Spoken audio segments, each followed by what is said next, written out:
I want to explain some of the background reasons for the economic situation as it presently stands.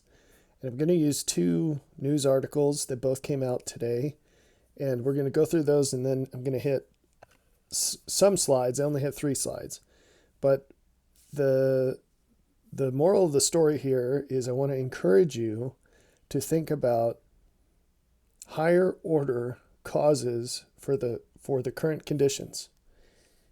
And we'll see this in the discourse in the comments of these news articles, but people have a tendency to, it's almost like that game, pin the tail on the donkey.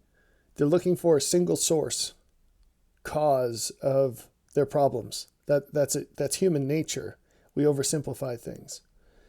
And in this case, it is a single source, but it's not the things that you're going to think that it is. And if you don't understand what's actually causing the problem, it makes it impossible to find an effective solution. Now, what it does succeed in is helping you feel a little better about things, but it's false hope because you're pinning your hope on a solution that won't work. And as we get into this, that will all make a lot more sense. So let's start on this article. This is on Fox Business today. It's June 7th today. Not sure when I'm going to post this. Here's the headline. Nearly 2/3 of middle-class Americans say they're struggling financially, gasping for air. And that's a pretty serious headline. Now, I'm not going to read through the whole article, but suffice it to say, the prices of things have gone up significantly.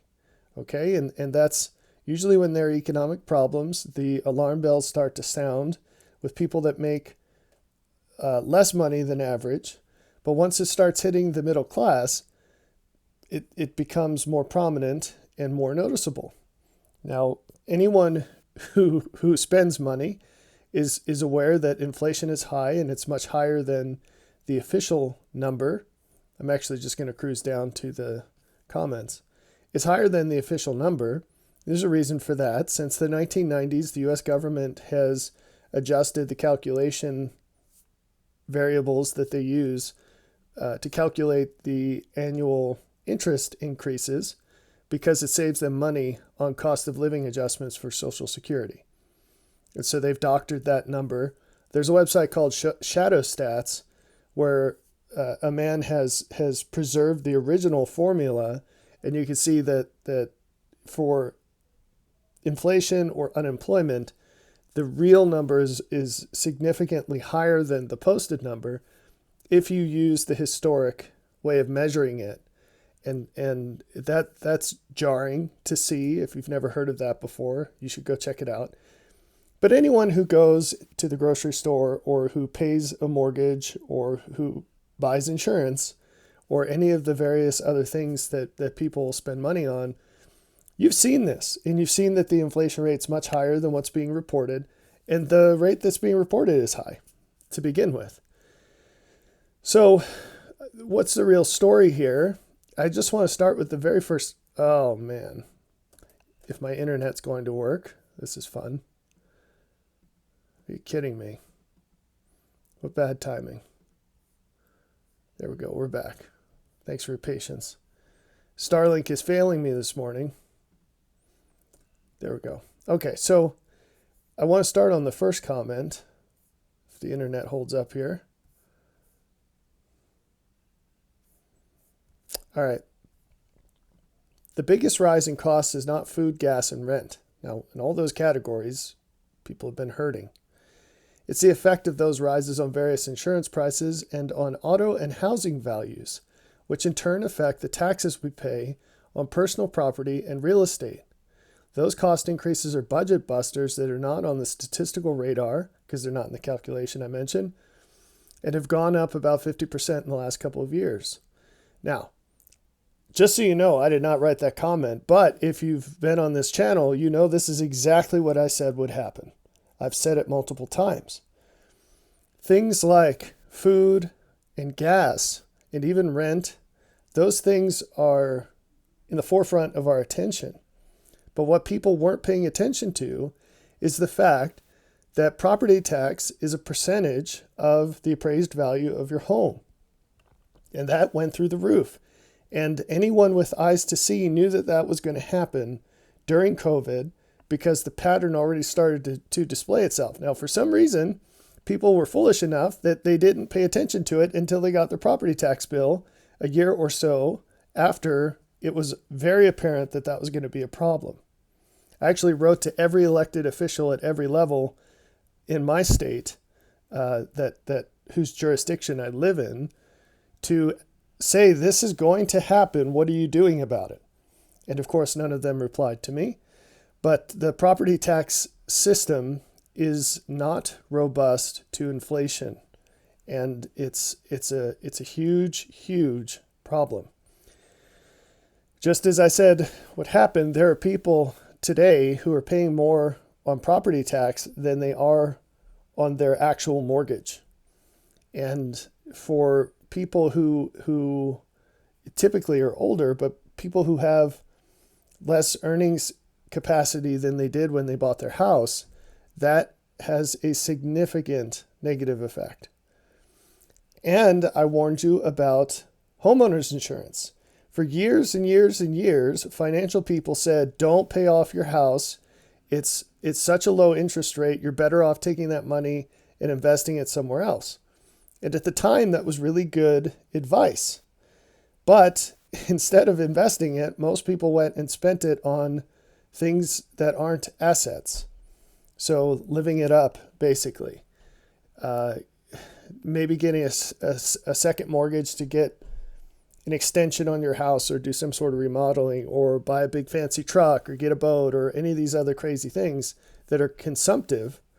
And as a result, they no longer have that money. It wasn't growing at those interest rates, those higher interest rates. And now, yeah, you might still have a 3% interest mortgage, but your homeowner's insurance, which is required until that thing's paid off, and your property taxes are going through the roof. And so if you couple this to all these other tendencies we have as a society today, like expanding or retaining a large house as you get older.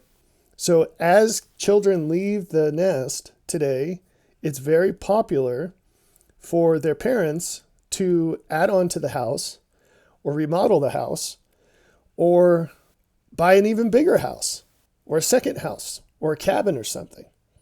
This happens all the time.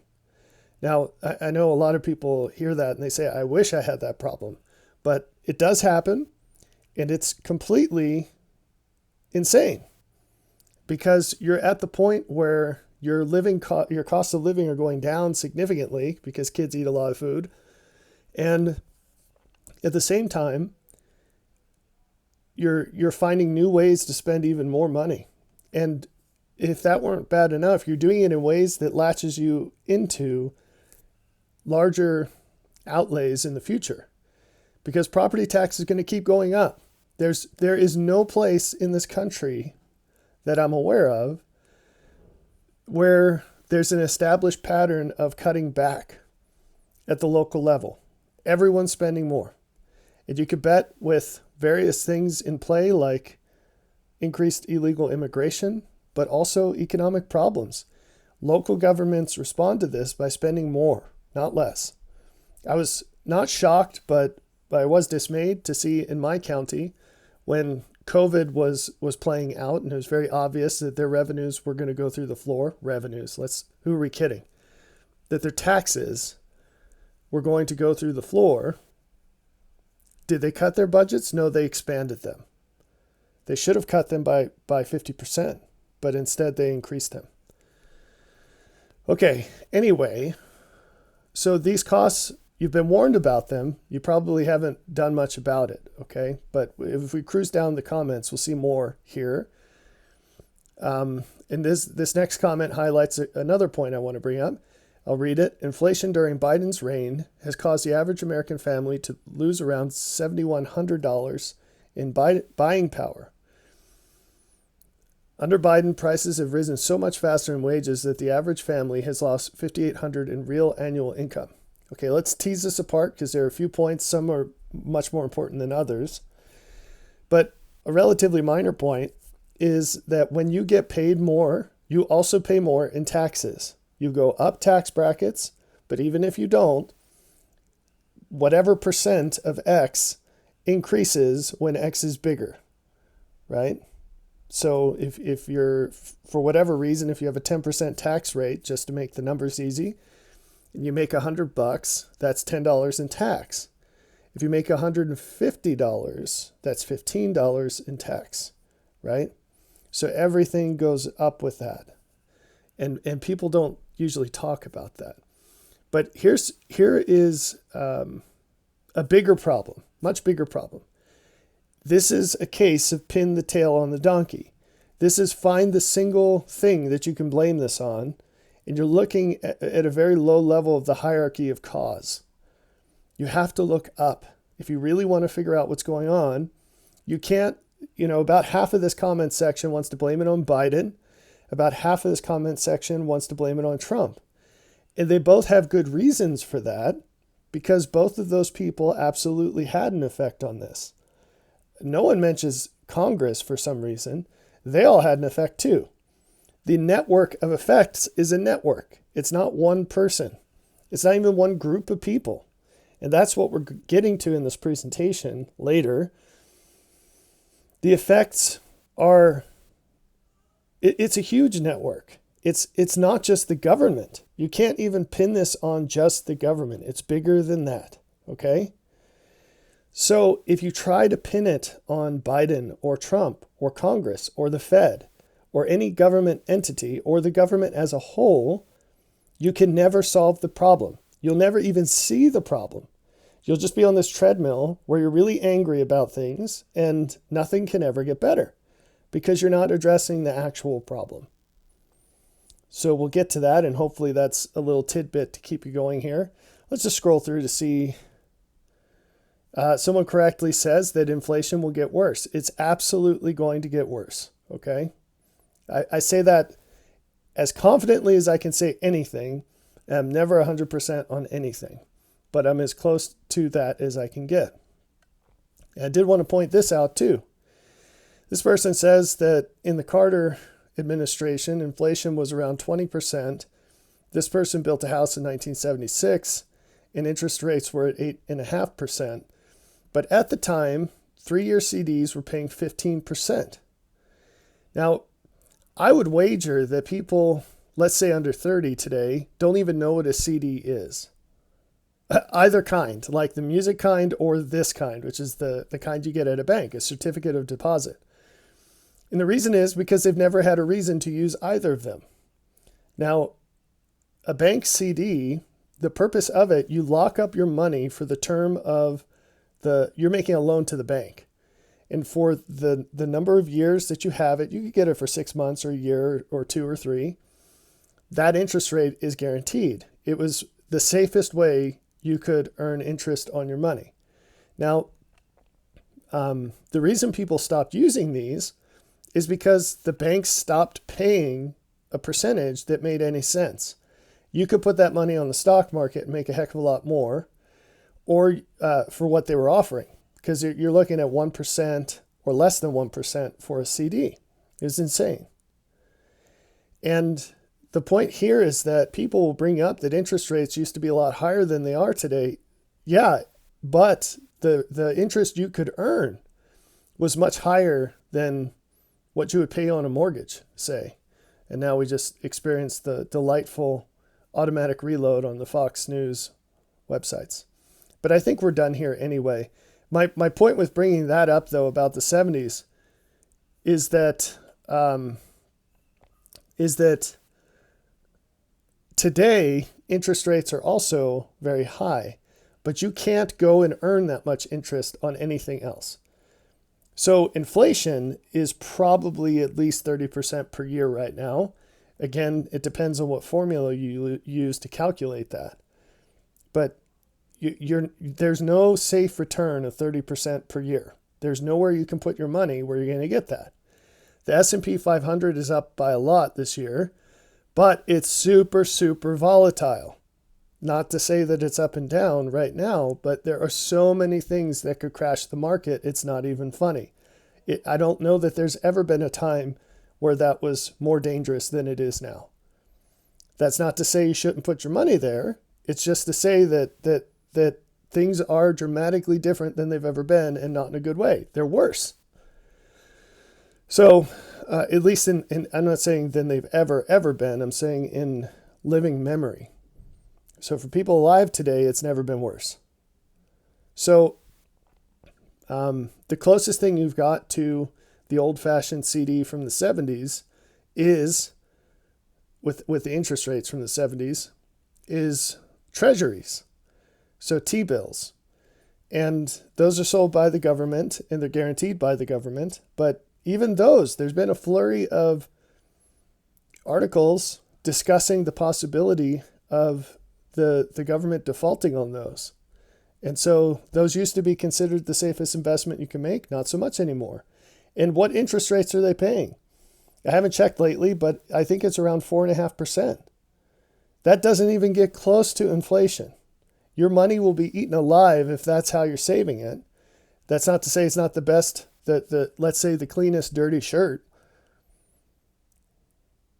But it's if you don't have any clean shirts, you're going to wear the one that's least dirty. And that's what that is, because you still have a guaranteed loss, a big one. And it's a guaranteed loss that you can't write off. When you lose money to inflation, there's no way to write that off on your taxes, right? If you lose money on the stock market or on the sale of your home or whatever, capital loss, there is a way to recover that as a tax savings eventually. Well, let's not get into how broken that is as well. So historically, at least in living memory, if you can get an 8% return on a stock market investment, that's considered good. And that's what it's been. So that's the background for all of that. And the long and short of it is, there's really nothing you can do with your money right now to preserve it against inflation. Nothing that would be considered reasonable by a normal person, at least. And we'll get into that towards the end of this presentation. So the next article here, this is from Zero Hedge, and it's called Our Crisis of Competence. And this guy, Charles Hugh Smith, his articles are usually pretty good. They're worth thinking about, usually. And so I won't read you this one, but he's basically giving bullets on exactly how things are falling apart from the perspective of degrading competence.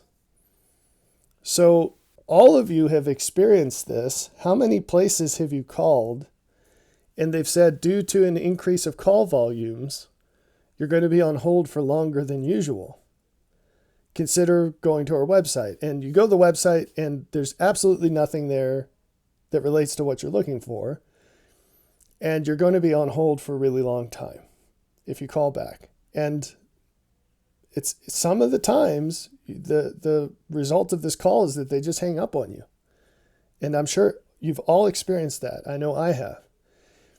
It's insanely frustrating, and it's just a microcosm of what's going on in many different ways. You know, I'm from Baltimore originally, and that ship hit one of the main bridges there. And they said they were giving estimates for how long it would take to repair the thing. And I think some of the estimates were a decade. And originally it took far less time than that to build. Now, again, if people go to single source to describe what the problem is, and they're looking for a single source solution, they say things like, oh, there's so many new regulations, and that's the problem. Well, that is a problem. For sure that contributes. But it's not the only problem. There are far fewer qualified workers for that sort of work today because we outsource everything to different countries compared to when that bridge was built. And on and on and on. There are all these problems. There isn't even it's harder to get the metal for the bridge today. Not just the workers, but the materials for the same reason. And on and on and on. There's a million different problems there. Okay? So you have to look up in the network of causes to actually get to the point. So just to highlight some specific points of this article, one is, he says, can we dredge up the wherewithal to be honest for a change and admit what we can't do? Now, this is a problem for individuals as well as across society, is that we're not honest. And that's a really big topic that I can't delve too far into in this video because it's already going to be longer than I wanted it to be. But the takeaway here is that very few people are honest enough to come up with solutions for the problems that we face. That's probably not something you've thought about before. And you should start by asking if you're honest enough. How many problems do you have in your life whose causes are evident beyond your action?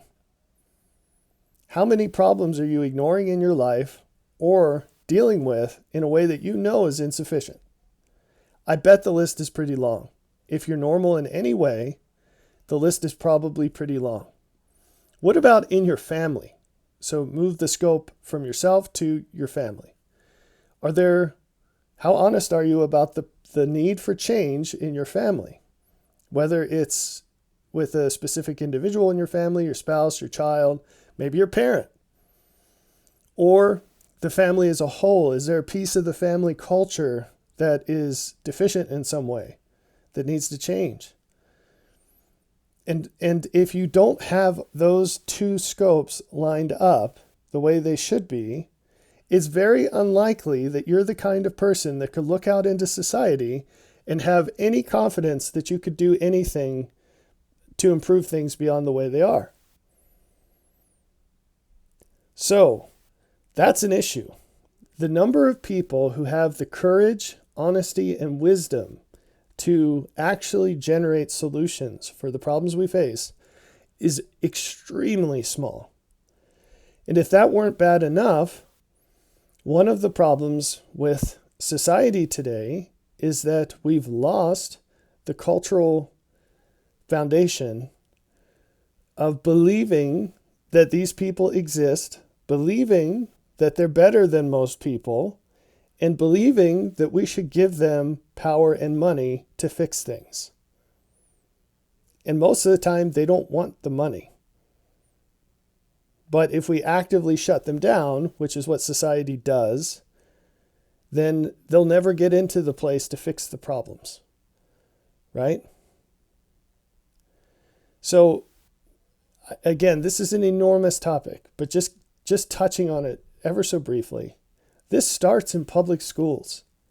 If you read the history of public schools, this is going to sound conspiratorial. I promise it's not. John Taylor Gatto, Gatto, look up his book, An Underground History of Public Education, or American Education, maybe. If you look up that book and you read it, he gave it away for free. You can get it for free online, PDF. It's a documentary history of how public schools came into being. Their purpose from the outset, and is very much in play today, is to prevent individuals from being self-starting, autonomous, critically thinking people. Public schools were created to create factory workers and pliable populace. And they're effective at that, right? So from the outset, the kinds of dynamic people who are highly intelligent and brave enough to see and fix the problems we face today, they are shut down from day one when they report to kindergarten. And that's the very beginning. It's far from the end. But society will fight and fight and fight these people. They're the least likely to have any kind of power in society today. So that is very much a facet of the real problem, which we're about to get to, which is complexity. Okay? This is the other point I wanted to highlight from this article. He talks about something he calls the supremacy of process over results. Now, this is going to sound wordy, and after I read this, I'm going to break it down and it'll seem really simple. The system incentivizes and rewards following process, no matter how senseless, inefficient, or wasteful that process has become. Now, anyone that's worked in or with government knows that this is the case, okay? But this is bled out into many other systems. It's certainly the case in the universities. And now more and more private businesses are like this. And not coincidentally, the percentage of muck that has leaked out into the private sector has traced the increase in regulations. Because that's kind of like, if you remember the Borg on Star Trek, it's this virus that comes out of the government and infects private businesses when there are these stupid regulations that you have to comply with. And you have no idea how bad they are until you start a business. And all of a sudden you realize that each of these regulations is like an additional set of ankle chains, and you're supposed to run at full speed while they're on your feet. It makes it enormously difficult to do anything. And it's getting worse through time. He continues, those who have mastered narrative control, i.e., look how wonderfully we're following procedures, and avoidance of accountability for actual results are advanced. And those who chafe at the rank insensibility of overregulation and processes that prioritize stakeholders' input to the point that nothing gets done are sent to bureaucratic Siberia or quit in disgust. That is absolutely the case. Now, let me give you a few examples of this, and then we'll get to the slides, which again, there are only a few, but please stay for that. It's culminating. All right, let's put this into plain English. What are some examples of this? What about virtue signaling? Does virtue signaling place the process at a higher value than the results? It absolutely does. You're talking about what you wish were true and then rewarding people for how loudly they scream that, right? That is absolutely narrative control. Look how wonderfully we're following procedures. It's absolutely avoidance of accountability. Look at COVID. To date, we still haven't done anything to the people that pushed the vaccines, that pushed the masks, or who still do both of those things. There are people who still do both of those things that are in positions of government authority or private sector credibility. It's insane. There is no connection to the actual results. There's an acronym, I can't remember what the exact acronym is, but it's something like a system is what it does. Not what it purports to do, but what it actually does. You have to evaluate the worth of something based on its actual outcomes, not its intent. It's true of people, it's true of ideas, it's true of systems, it's certainly true of businesses. If you were an investor and someone said, hey, I've had this business for 5 years and I want you to invest $1 billion into it, and I think that $1 billion is worth 1% of the company. You'd say, well, what do you have? What have you sold to customers? And you say, oh, nothing. We've actually just lost billions of dollars. Okay, do you have a product? No, we're getting there. But we really think that we will have a product and it will be worth a lot of money when we get there. Do you have anything to show for it? Nope, we've just spent a lot of money trying. Are you going to invest in that company? Of course not, unless you're a moron, right? So, but this is how we act very differently in life, because we support the people who were dead wrong on things again and again and again, and we never go back and reward the people that were right. How many people who were railroaded during COVID because they said what turned out to be true have been rewarded? How many have been reinstated in their place? At least. That's at a minimum who are doing as well as they were when they told the truth that no one wanted to hear. And if the system were just in any way, we'd be promoting those people to even greater responsibility, paying them even more, etc. This is a huge problem. So what does that have anything to do with complexity? Well, it has to do with how much power technology places into the hands of people who lack the wisdom to wield it. This is a very uncomfortable point to make in modern society. And the reason should be obvious, because it's true, right? This is exactly why it's hard to hear. Because normal people today really believe that they can do anything that anyone else can do, even though they're swatted in the face every day with examples that that's not the case, even though almost everything good in their life came from the sacrifices of people that were more virtuous than them, whether they're living or long since dead. It doesn't matter. Everyone still thinks that they're the one who can do anything, and that no one can do it way better than them. Okay? And to this day, I mean, there's a person who watches this channel who, through his comments, I can see he's not happy about the fact that I continue to say things like, if you got the COVID shot, you failed a test, and you should reduce the confidence you have in your ability to see what you ought to be doing. And obviously judging what other people should be doing. And he gets pretty chafed at that. But it's a fact. I'm sorry. You made the wrong call. And if you don't adjust your confidence downward after that and increase the credibility you bestow to those who got it right, you're not a rational person. It's that simple. Now, you're not alone, because most people are irrational today. Very much so. It's not a continuum. But no one likes to hear this. And that's why they don't get better, because they refuse to listen. If you live your life this way, you get much wiser, much faster, right? Because you're looking towards those who know better than you, and you're learning from them. But step one is to recognize that there's a difference, right? And if you never get to that point, you never learn. What's another example of this? Narrative control. Look how wonderfully we're following procedures, and avoidance of accountability for actual results. What about gender ideology? Whether that's feminism, which has been around since the 60s, or all the different flavors of things that have come since then. What are the actual results? Are people happier? Do people have more meaning in life? Are they more stable?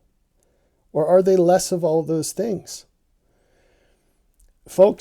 Many folks have complained about the feminization of society, and that's kind of a metaphorical use of the word, obviously, an archetypal use of the word, if you will. There are masculine and feminine attributes. Well, do you think that in society at large, or in romantic relationships, we'll say, whether it's dating or marriage, in specific, do you think that there is narrative control and avoidance of accountability for actual results? That's absolutely the case. You're not allowed to speak the truth on these things. If you do, you will be punished, but not because you're wrong. It's because people don't want to hear it. And if you point to actual results, you will be punished. There is no accountability. Okay? Even though those kinds of people love to use the word, they've redefined it, just like they have a whole lot of other words, to mean what they want it to mean instead of what the dictionary says. All right, with all of that, you could keep going on that for a long time. Let's switch to this. Now, I'm struggling to see where the recording window is, but I think, let's see. That's probably as close as I can get it. So I'm sorry if there's a little band at the top there. So, complexity and entropy are very large topics. I'm going to break this down as simply as I can and as laser focused onto the ideas that we've talked about as I can. Look at this cycle here. This is what's happening right before your eyes, even if you've never noticed it before. Think of society as a living organism. It's a system and it's growing, okay? You can oversimplify this and think about bacteria on a petri dish. There is a fixed amount of resources and there is a growing organism on this plate, okay? We are the organism and Earth is the plate. The system must grow in order to preserve surplus against increased cost. What does that mean? Again, you could take this as specific as you want to. We could talk about endless examples of this. If you just base this, if you limit it to the discussion of food, maybe that's a good way to do that. As people reproduce and the population increases, you need to grow more food to feed them, right? And would to God that it were that simple. Because as you get more food and the farms get bigger and more land is under tillage, you start to get more diseases. You get fungus in the crops. You get birds eating the crops. You get mice eating the crops. All these, there are viruses that happen in the crops. And all these things happen and they grow as a function of how much food you're growing. Okay? Then there are all the consequences that come from the people. The more, if you actually, this specific example, if you want a wonderful book, I really recommend reading it. It's called Against the Grain. I have no idea how I heard about this book or why I read it in the first place, but what an amazing book. It's nonfiction, but it's very entertaining, not in a funny way, but it's engaging. And you'd be shocked how many problems in society stem back to agriculture. And I'll leave it at that. It's a must read, Against the Grain. And it's a very accessible book. I had my 12-year-old son read it recently, and he really liked it. He actually asked for his own copy. So that'll tell you about that. Anyway, so as the system grows, the overhead of the system grows. Okay? Now, that's this part. The cost to maintain that system will increase. But as it increases, you go back to the beginning. Because if the overhead increases, the resources you're bringing in to address that overhead also have to increase. And this is a race case. Not race like the color of our skin. Race is in running a race. Like the arms race in the Cold War, it's like that. We've got two things competing with each other, and when one increases, the other has to increase to overcome it. Here's another simple example. If you have a small construction company and it's just you, there's a certain amount of overhead that's right on you. You have to have tools, you have to have a truck. But let's say that you want to make more money. Well, you have to get bigger jobs. If you get bigger jobs, you have to hire more people. And all those people are going to increase your payroll burden, not just the money, but the actual mechanics of doing the accounting and running payroll and the cost of doing so. You have to get trucks for all those people. You might have to have a different business structure because maybe an LLC is too hard to run at that point, and on and on and on. Then you have to get 2 crews. Then you have to get 3 crews. You see how this is just a cycle, and it just keeps going. Now, let's double down on that because it's a nice, clear example of what we're aiming for. So why do we bother at all if it's just this cycle? Well, the hope is that you can outgrow the overhead. So if you start a business, let's say it's a tech company, and it's going to cost you $2 million to bring a product to market. From nothing to market is $2 million. Your hope is that you're going to be bringing in, let's say, $2 million a year after that. So that's worth it, right? Well, depending on what your maintenance costs are, yeah, it's worth it. So if it's $10 million, that's even better. What if it's $2,000 a year? Well, that's not worth it. That business is going to die, right? So people bother with this because they think that they can outrun the overhead growth. And sometimes they can. But it turns out that all the cases in which they can tend to be time limited. And they are tightly coupled to a resource availability that's limited in ways that no one pays attention to. So what do I mean by this? Let's go back to the construction company example. Let's say that you've plussed up the size of your company because demand is just through the roof. And what you're finding is, yes, overhead increases dramatically as you hire every additional crew. And also the quality of the employees goes down because they're sparse and you have to hire all of them because you really need them, and on and on and on, right? So the overhead's growing very quickly. It's more quick than you'd expect from each additional hire. So the overhead added by the first hire is much less than the overhead added by the 10th hire, let's say, right? So it's growing very quickly. But it's a roaring market, and you're finding you're able to increase your prices that you charge faster than your overhead is growing. Incidentally, this is one way in which construction people get burned hard. I'll tell you in a minute. So you're charging faster than your overhead costs are growing. The way people get burned, I'll just tell you now, as a side note, is they don't increase their prices as fast as the customer is willing to pay. As a laborer or a labor-oriented business, you need to scale your charges as fast as the customer will support.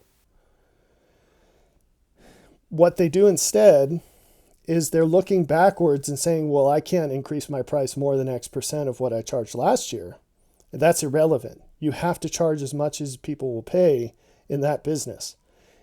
And the reason is what I'm about to tell you. Because there comes a point where that starts to recede. And when it does, you get eaten alive. And you'll delay in firing your people because you're not sure how long that's going to last. And you have loyalty to your people and everything else. But you get eaten alive on the overhead because the price the customer is willing to pay comes down. So you want to stay very close to that on both sides. You want to charge as much as they'll pay. And then you absolutely have to downsize very quickly when that turns around, okay? And it does. Construction is always boom and bust. It always is. Sometimes the cycles are short, sometimes they're long. And the people that do well in construction, they find a way to extract the most value when things are busy, and they divert that surplus into longer term, more stable revenue sources, like they buy rentals. Right? If they're home builders, they'll build houses just to rent, not to sell. If they're not, they might buy an existing house and remodel it and rent it out, or don't remodel it and rent it out. And so they navigate that well, and the people you know who have done that have done very well and made a lot of money. And people who don't do that usually go out of business, or they're just scraping by, even though they have years where they're on the books personally making hundreds of thousands a year, but it doesn't matter because there are down years where they lose tons of money. So anyway, this is the cycle, and that's an example of it. So now this is a little area of the screen, but these little axioms are worth their weight in something way more valuable than gold. I don't know what that would be. The more complex the system, the more likely changes are to occur, okay? So if you look at society today, how quickly are things changing? They're changing faster than they ever have. Why? Because complexity is higher than it's ever been. Now, what are those changes? They could be positive, but if you know anything about complex systems, like if you look at DNA, the likelihood of a positive mutation is far lower than the likelihood of a negative mutation. And the more complicated the thing is, the more that is true. So our society is more complex than it's ever been, which means that changes are less likely to be positive than ever. The ones that are positive usually don't last very long. They'll tend to last less time than ever before. So if you're older, you might remember the rise of certain blue chip so-called companies, most of which are still around today, although they're not considered particularly successful today. When's the last time a blue chip company was founded? And how has that rate decreased over time? It's traced the increase of complexity in reverse. So it's much harder to establish a successful company today because most changes are negative, right? And even if you do, odds are it's not going to last very long. Okay? Now you can apply this to the micro level. If you have a business, maybe you discover some new product line or there's some change you've made that's obviously positive. Don't bank on it continuing. That's the difference today. All right? The cycle happens faster today. The other change that can happen, it's not just limited to new problems arising, which is a big one, but it's also the problems you thought you had solved will reveal themselves to suddenly be unsolved again, because the solutions you were using for that problem, which were sufficient before, are suddenly insufficient. So that happens all the time. All right, I went over that. Beyond the increase in the likelihood of changes to be negative, there's also this increase in the amount of harm those changes cause. So the changes are more likely to be much worse than before.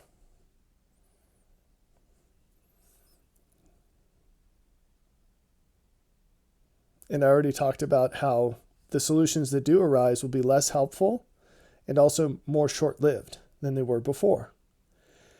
And so the pattern that emerges from this is that progress becomes geometrically more difficult to achieve and sustain as complexity increases. That's the takeaway. All right? Now, by going through all these listed properties, there are more, in detail, what I've done is I've given you breadcrumbs from which you can extract specific advice for your situation. All of these things fly in the face of human nature. We want to assume things are going to continue exactly as they are. That's called normalcy bias. We want to assume that whatever changes might happen will be minor and that their effects will be positive. And all of those things are dead wrong. As the complexity increases, they become more incorrect, right? So, one piece of advice I would give you is to look at longer time scales when you're trying to predict the future. Don't just look at a recent past, whether that's 3 years, 5 years, 10 years, a decade, your lifetime, or the lifetime of the people who you have met, right? So maybe the oldest person you ever met was your great-grandpa or something. Don't just look at how things were during that time. Look back more. Look back longer. Look at historic averages. Don't buy into this lie that humans are better now than they've ever been on a moral or mental level. It's not true in either case, and there's plenty of evidence to show that. Okay, the difference is this thing called the Industrial Revolution. The difference is that today we still have coal and oil and gas. Now, there are artificial actions that are being taken to reduce how much access we have to those things and to increase their cost artificially. But even without those interventions, the availability of those resources has been and will continue to decrease. And the cost of them will continue to increase.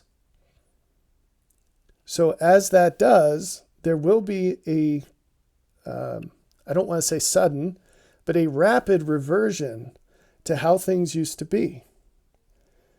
And the problem is that we've lost the skills and willpower that people back then had. Now, willpower can be recovered quickly. Those who refuse to obtain it won't last very long, and that solves that problem. But the skills take generations to acquire and make widespread. A few clever and determined people could recover a lot of them relatively quickly. But in order for this to be something that where most people know what they need to survive, that takes generations. And again, I don't know how else to say this. People will die if they don't get with the program, and that accelerates the adoption of the skills. So if you look at longer time scales, here are some things that I've told you some of these before. I'm reiterating, but maybe you haven't heard some of these. You're not going, I'm 40 today. I have zero hope of having any of these things at some point before I die. I am fully confident that these things will not exist if I die at a normal old age. Okay? So let's call that 70 or 80. Let's go with 40 years. I am highly confident that 40 years from now, none of these things will be available. What are these things? Things like, this is not an exhaustive list, one-stop shopping, like Walmart. You go to Walmart, you can buy all your groceries, all your cheap stuff from China. You need a new couch, it's all there. You don't have to be that old to remember in the 90s when that didn't exist, right? Now, again, one theme of complexity is when it rips back, when there is a collapse. That's what we're talking about, is a collapse. When it rips back, it's not like the prior thing is immediately recoverable. When Walmart goes out of business or ceases to be Walmart for all intents and purposes, because they no longer do this or that, or they do things a different way, or it costs way more than it did, or whatever. When that happens, it's not like there are dozens of mom and pop shops at the local downtown waiting in the wings to come back as they were in the 90s. Those places don't exist anymore. The people are dead. And the people that might replace them lack the capital to do so. The supply chains are gone because that cascades back. It's not just the storefronts that are gone. It's all the people that used to supply them. Because everyone has adjusted to this new way. This just-in-time delivery, and Walmart has these huge warehouses and whatever else, and network of trucks driving this stuff around. And even if all those things were in place, which they're not, where are the people who are willing to work those jobs for what those folks got paid, adjusted for inflation? So back in the day, the reason Walmart got popular is because the mom and pop places charged more. Walmart had huge volumes, comparatively, enormous volumes. And so they could get by on a fraction of the markup that the mom and pop places could. So when it reverts back, it's not going to be all of a sudden people are willing to pay tons more for the stuff that they've been buying. They're going to buy far less because they can't afford it. And the wages available are going to be those same razor thin margins. And if you want to see what that's like, go to a third world country. And you're going to see little corner store set up where all those people did was drive to the Metro Center on a bus, buy up a bunch of junk, and then come back to their house where they have a storefront, and they're selling things on thin margins because they didn't really add any value. The only value add is convenience, right? And people can't afford to pay much, so they're just making a tiny little bit of extra money for their time. In fact, a lot of those stores aren't even manned. There's a bell or something where you hit the bell when you come in the store, or when you open the door, a bell rings, and whatever the person is doing in their house, they have to come out and man the store. So something like that would be a positive, a better than I'm imagining outcome there. That's better than I imagine it will be. Online shopping, what about that? Well, that depends on so many things. This is another function of complexity. Things get tightly coupled. So a certain condition is dependent on a whole bunch of stuff staying the same. I don't know if you have any idea how sensitive online shopping is to change, right? So as I told you would happen years before it did, you're seeing shipping trucks being raided by robbers, whether that's mail people or UPS, FedEx people, or the actual tractor trailers or rail cars. I've seen articles showing all of that, where gangs of thugs are robbing these things that were traditionally considered safe. And safe means cheap. It means inexpensive. And so guess what happens when there's greater loss in the supply chain to get it to your house? Guess what happens when there are more porch pirates? Well, the cost of online shopping goes higher.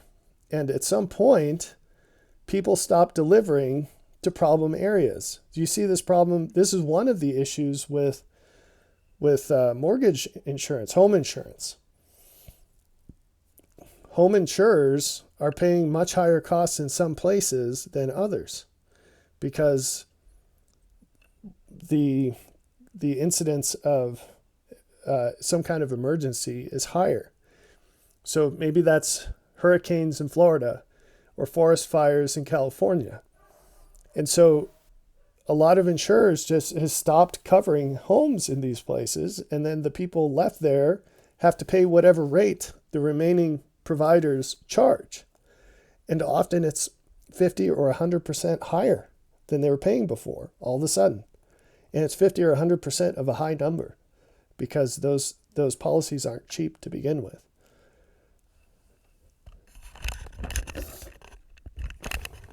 All right, so what happens when online shopping goes out the door? Well, again, none of these changes have to happen all of a sudden. So the pattern I keep telling you is it's a ramp with spikes. So there's some sudden changes and there's some gradual changes, and it's a mix. That's how collapse happens. It's a false idea to think that it has to be everything all at once.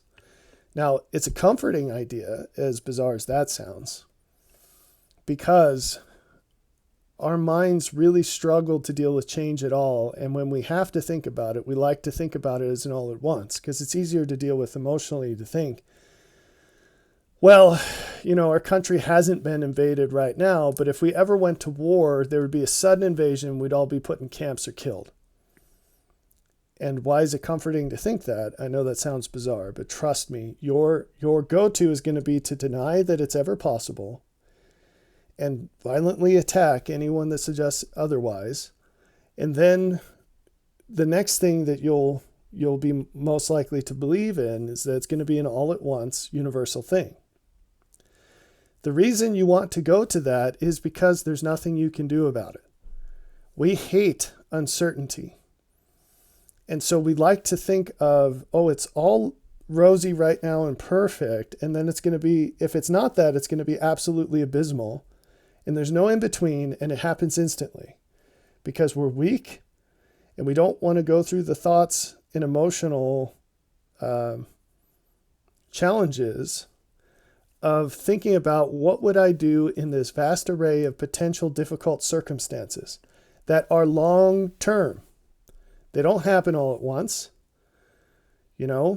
If you look, and I'm not saying that were our country to be invaded, it would be so nice as when the Nazis occupied France. But for most of the French population, that wasn't really too much of a big deal, all things considered, right? They still went to work. They still went home. They still had a relative amount of peace. There wasn't shooting in the streets every day, and they weren't grabbing random people. Now, obviously, the Germans did that for certain groups, and in some places more than others.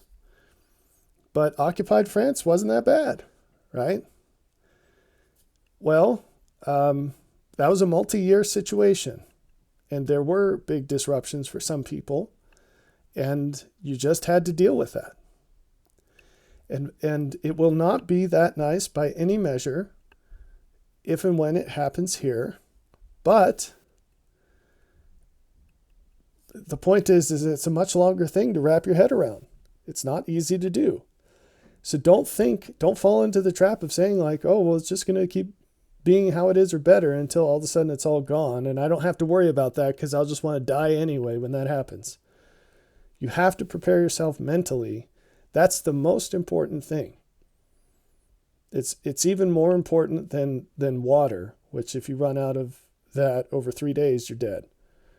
So the mental preparation is very important. What about cars? I've been telling you for a long time this idea that we all, a married couple's got at least 2 cars and they can hop into one anytime they want and drive anywhere they want. And it's so inexpensive that you can afford to drive 45 minutes to take your daughter to gymnastics 3 times a week. That is going away quickly. Quickly. And again, is it a single source cause? No, it's complexity. Filter that down, and some of the causes for this could be spikes in the price of fuel. It could be spikes in the price of maintenance. It could be spikes in the price of buying a vehicle. It could be prices that increase in the insurance. And I've told you about all these things, and we've seen all of them happen. Every single one of those has happened. It's going to get worse. Every single one of those will get worse. There are a lot of people beyond complexity, which is enough to do it, okay? There are a lot of people who don't want you to have a car, and they have power, and they are doing things to make that a reality. And then there are also unintended consequences, like admitting tens of millions of illegal aliens into the country who tend to drive cars without insurance, which will absolutely increase your insurance rates. That uninsured motorist part of your policy, it's going up fast. And there are tons of people buying electric vehicles, and those tend to get totaled with much more minor accidents than internal combustion vehicles. And that increases your rates. Okay? And then the cost to repair your car has gone up astronomically because mechanics are inflating their prices too to stay with the currency. So all these things are interrelated.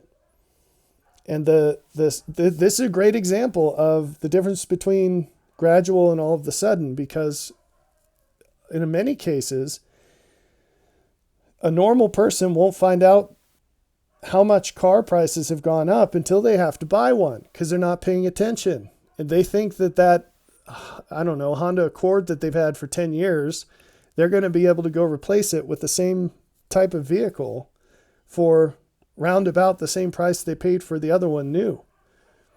And the truth is it's 2 or 3 times that now. And they're not ready for that. And then the used cars have increased as well. And so then they might go look at used cars because you can't afford a new one.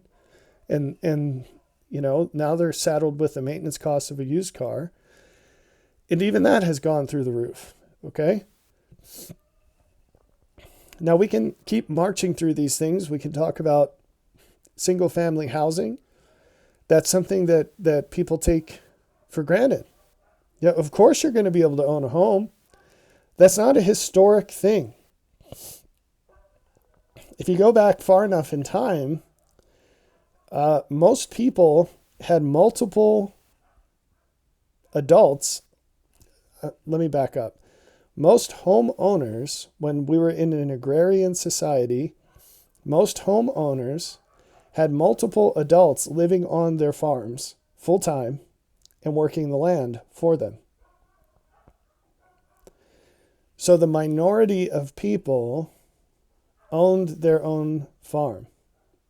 And those people tended to be a little older.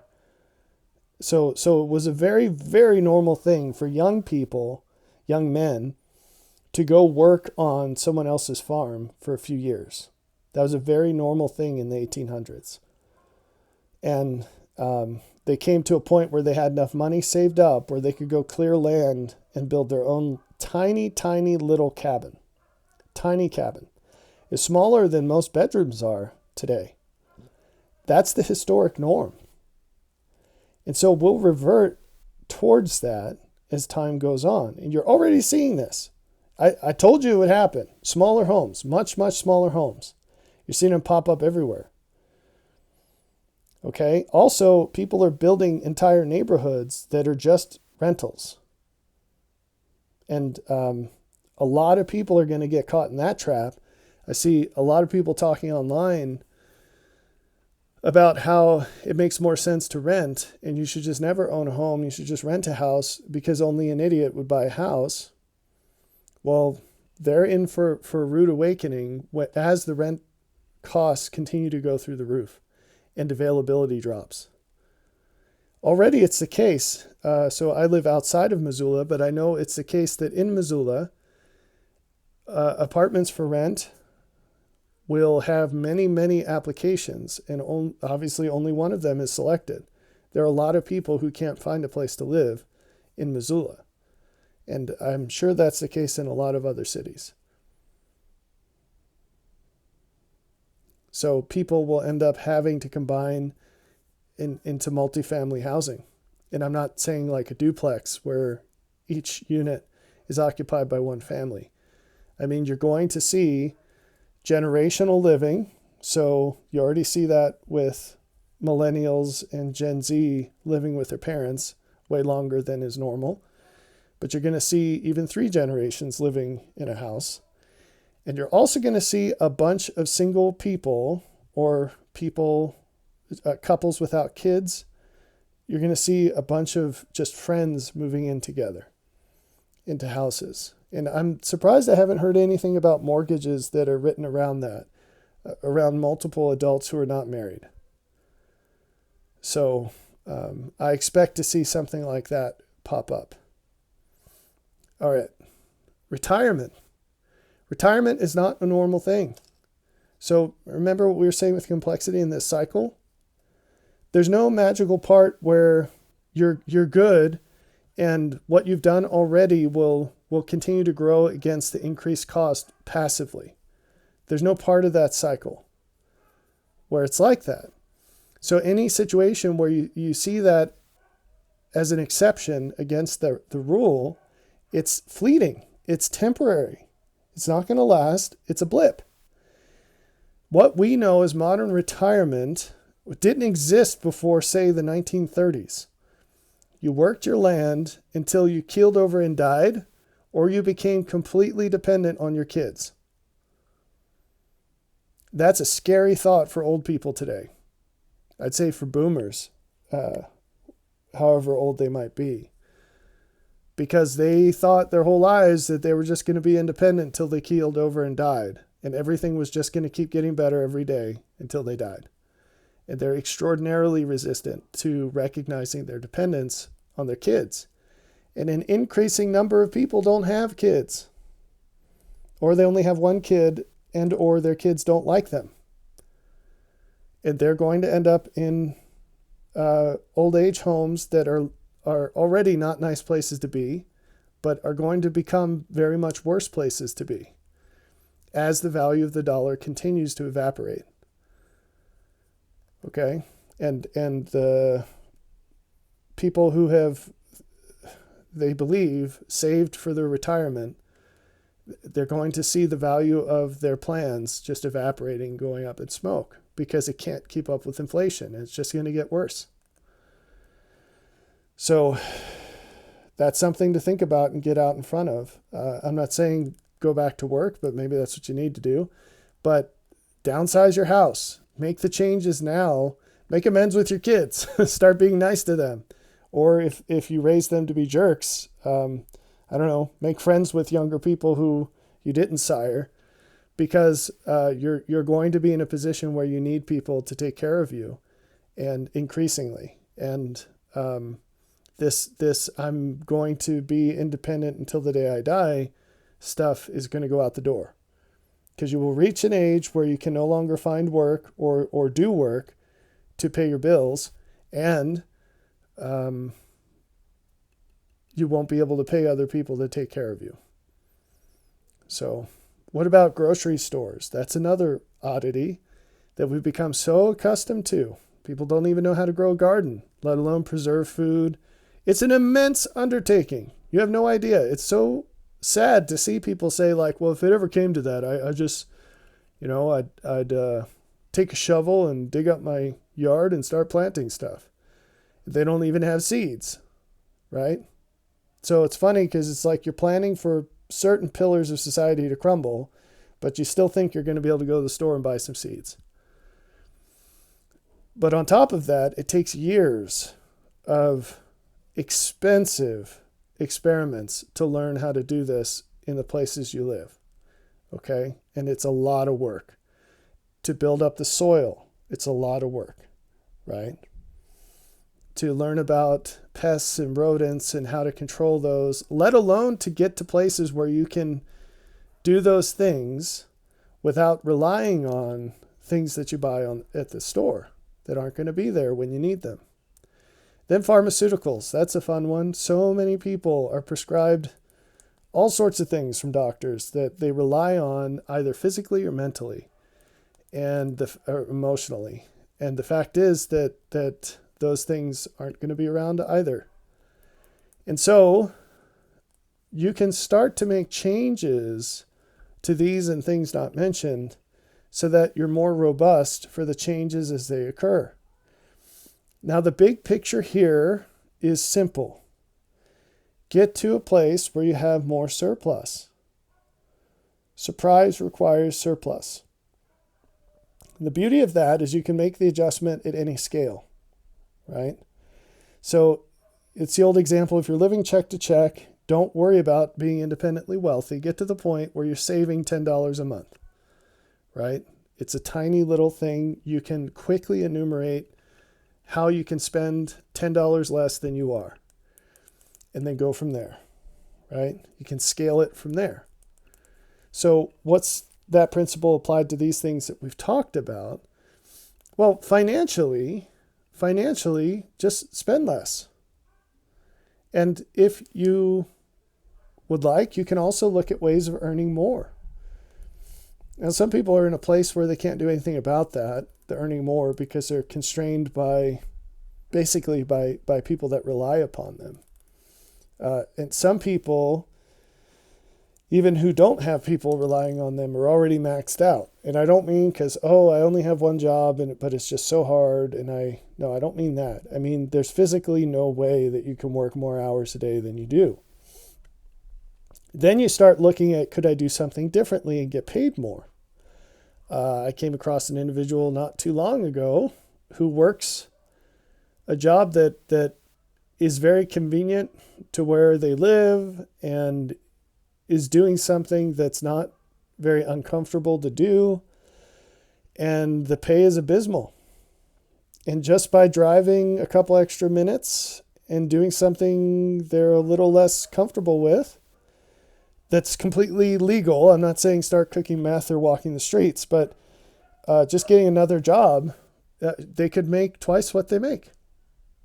Just like that, with just a little extra inconvenience, right? So there are things that can be done. How does this apply to non-financial things? Well, all the stuff we talked about and many things besides, you can move towards a place where either you've mitigated the need for these things now, or you're in a place where you could adjust to a sudden change more readily, right? So if you're planning on retiring, there are changes you could make where you're not so reliant on that.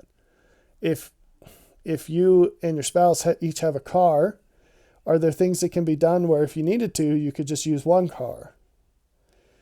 Are you in a place where you can be less reliant on grocery stores? And on and on and on. There's a lot of things that aren't on that list, obviously. But the point, it comes back to surplus. Scaling back from needing everything we have today. That's the point. So what about, those are small scale interventions. You can scale them, but the idea is you aim to have greater surplus than you do. What about mid-scale interventions? You can identify things in your life that maybe don't add as much value as you thought. Things that you're just doing to keep up with the Joneses, so to speak. And that's probably not the best phrase to describe what I'm talking about, because I'm not just saying like having a nicer car than you need, or I don't know, going on vacations 3 times a year or whatever to keep up appearances. What I mean is, how do you spend your resources in ways that don't add the value that you're looking for by doing it? I mentioned hopping in the car 3 times a week to take your daughter to gymnastics. If you ask yourself why you're doing that, and then you ask yourself what else you could do to produce those outcomes, I bet you could come up with something better than that. It turns out there's massive waste in the way we run our lives today. We do so many things that don't produce what they would have to make them worthwhile. And it's so dumb. And there's so many examples of this. Okay, so try to identify those things and wean yourself off of them. Now, if you're actually getting the value out of it, it's a different story. But I think you should look twice at that, because I think there are very few cases where that's the case. And you're going to find that the things that do provide the value, they're on an on-ramp to a place where you're getting much more out of that, where you're going to be much more ready for the way that things used to be. So what's an example of this that is probably getting more to the large interventions? Years ago, when I had 2 full-time jobs and I was making a lot of money, I was thinking about ways that I could use that money to help others, short and long term. And one of the things that I decided would actually be quite necessary in my specific situation was to get a tractor. Now, I don't have tons of land. I have 5 acres. It's a pretty small plot as far as things go. But the soil is terribly rocky. And I was planting a fruit orchard and doing a whole bunch of other things, like running water lines. And I was looking at the cost of renting a backhoe to do those sorts of things. And at the same time, I have a shared driveway with an elderly lady who, and it's quite long, who had been handling the snow removal, which is a serious problem where I live. And she decided unilaterally to sell her truck that she was using to plow the road. And so I was looking at the need to do that, and the cost of paying someone to do that. So anyway, there's more fine print there, but I ended up in a position where it made total sense for me to buy a tractor, which was a huge expense. So with that tractor, what I've been doing for over the last few years is slowly converting the land into higher productivity. And a lot of this comes down to just taking rocks out of the ground, which we have a very impressive wall of rocks on the one side of the property that just keeps growing because of this. So this is an example of using modern surplus to get yourself better positioned for when it no longer exists. Because I absolutely would never take out all these rocks by hand. It would be far less work to walk to a place that had less stony soil, right? But if we're here and being here fits all these other constraints that we're under right now, then maybe that's something I could do. Now, I share that as an illustrative example, realizing fully that it applies to so few people in specifics. And this is a good segue to the large interventions, but I hope that you get the point and you can apply it to your own situation by modifying the details to get to the principle, right? So what do I mean by large interventions? Look, there are many things you can do at a small scale to make massive improvements to your life. As you do all those things and you run that list dry, you're going to find that what remains has a massively higher cost than the stuff you already did. The cost to benefit ratio will be very different. That's a function of complexity. The harder you push into improvement, the faster the cost increases relative to the benefit. Okay? Large interventions. If you run out of all the small scale things you can do, you're going to find that for the next increment of improvement, it's going to require huge investments. Okay? And most people are not going to be willing to make those. Now, for better or for worse, that's just the facts. What you absolutely don't want to do is fool yourself into thinking that you can do things that are moderately expensive and get something out of that that's worthwhile. Once you're in that place where you've exhausted the small scale interventions, you've gone into a bunch of the mid-scale ones, don't think that you can get large results from small prices. So what do I mean by this? There are so many people who think, they're in a suburb or a city, mostly suburbs, and they say, well, I have 2 or 3 years of long-term food storage in my basement. I'm fine if the bottom drops out of society. You should try fasting for 3 days. I had a friend who recently fasted for 3 days for the first time. And I'm saying no calories. I'm not talking about going without water. So he fasted for 3 days.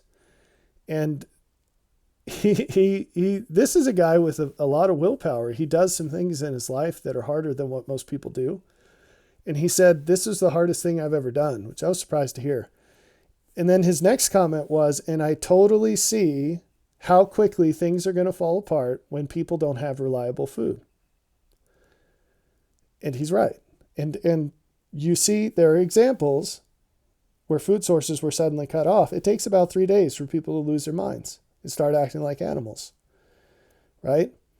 If you think that being in a suburb, that having 3 years of food storage is going to help you in any kind of societal downturn, you are smoking crack, okay? Will it help you if you lose your job or, whatever happens that's local to your family? Yeah, absolutely it'll help. Will it help you if you ever have to feed some pigs or chickens? Yeah, it'll help. They love old wheat, right? They don't care that it's 30 years old.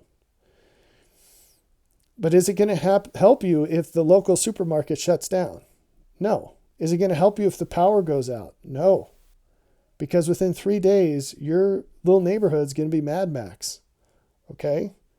And there's going to be marauding people, and even your neighbor, Joe, who's a super nice guy, he might be busting through your window at night to kill you and your family and steal your food.